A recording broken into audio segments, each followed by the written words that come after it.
anak-anak kelas 4, apa kabar? Semoga masih dalam keadaan sehat dan tetap semangat. Nah, hari ini kita lanjut lagi materi kita, yaitu materi IPA. Silakan buka buku kalian halaman 39. Halaman 39. Hari ini kita akan mempelajari tentang dampak pemanfaatan teknologi terhadap kelestarian sumber daya alam. Nah, sebelumnya kita sudah mempelajari tentang sumber daya alam, kemudian cara atau kegiatan yang melestarikan sumber daya alam itu sudah kita bahas semua, dan kalian sudah bisa memberikan contoh-contoh dari kegiatan yang menjaga kelestarian sumber daya alam, ya. Ada yang sumber daya alamnya sungai, kemudian hutan kemarin, ya. Nah, untuk hari ini kita akan melihat dampak dari pemanfaatan teknologi, ya. Karena teknologi itu tidak bisa kita tinggalkan karena perkembangan zaman. Tentu semakin berkembang juga teknologi, semakin berkembang pengetahuan, maka semakin banyak alat yang diciptakan oleh manusia untuk meringankan pekerjaan manusia. Nah, tidak hanya memberikan dampak yang positif, juga ada dampak negatif dari pemanfaatan teknologi, ya, terhadap kelestarian sumber daya alam. Sekarang kita lihat sebuah cerita yang ada di halaman 40. Di sana ada sebuah teks, ya, sebuah cerita tentang bertani dengan peralatan tradisional. Nah, seperti yang kita ketahui, ya, yang namanya teknologi ini kan sesuatu yang diciptakan oleh manusia, ya, gunanya adalah untuk meringankan pekerjaan manusia. Nah, kalau zaman dulu, ya, para petani tradisional itu mereka hanya melakukan pembajakan sawah dan lainnya itu menggunakan barang-barang atau alat-alat yang ada di sekitar mereka, ya. Masih belum menggunakan teknologi yang canggih, masih tradisional, yang artinya alat-alat ataupun benda-benda itu semuanya terbuat dari hal yang sederhana di dalam kehidupan mereka sehari-hari. Contohnya kalau dulu mereka menggunakan alat bajak yang disebut dengan luku, ya. Kemudian mereka juga menggunakan bantuan hewan kerbau untuk menjalankan alat luku ini, ya, alat untuk membajak sawah. Tapi sekarang tidak lagi, ya, hanya beberapa orang saja yang melakukan hal ini. Karena adanya teknologi, sekarang sudah ada alat-alat canggih yang digunakan untuk membajak sawah, sehingga lebih mudah. Peralatannya sekarang menggunakan mesin, tidak lagi menggunakan tenaga kerbau, ya. Nah, kemudian kalau zaman dulu mereka memisahkan padi, ya, itu menggunakan tradisional, ya. Mereka dengan cara misalnya memukulnya di alat kayu, ya, sehingga mereka memukulkan padinya di sana dan padi-padi itu terkumpul, ya, di bagian bawahnya dari tanaman padi tersebut, ya, jika dia sudah dipanen.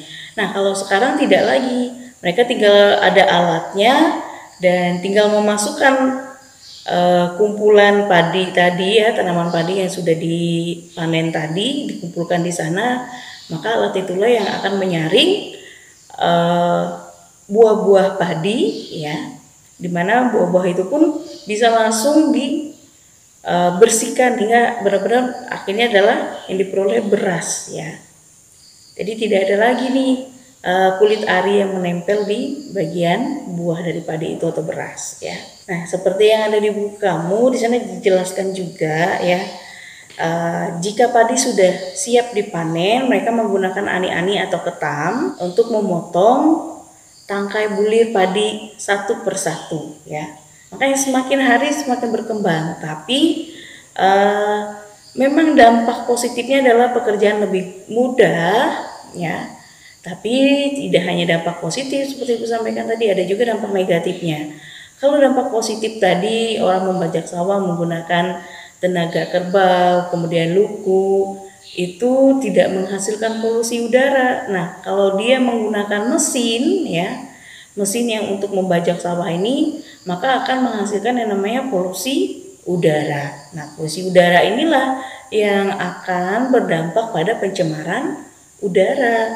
Karena itu ada sisi positif dan sisi negatifnya dari teknologi, ya, pemanfaatan teknologi untuk pelestarian sumber daya alam. Mudah dan cepatnya pekerjaan mengakibatkan pemanfaatan sumber daya alam itu berlebihan.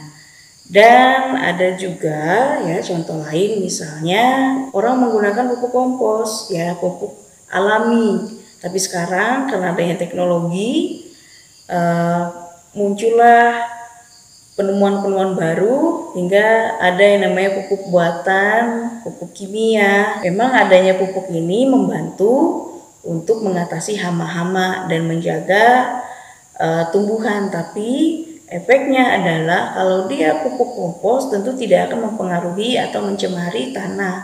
Sedangkan kalau dia pupuk kimia atau pupuk buatan ini akan mempengaruhi kesuburan dari tanah tersebut.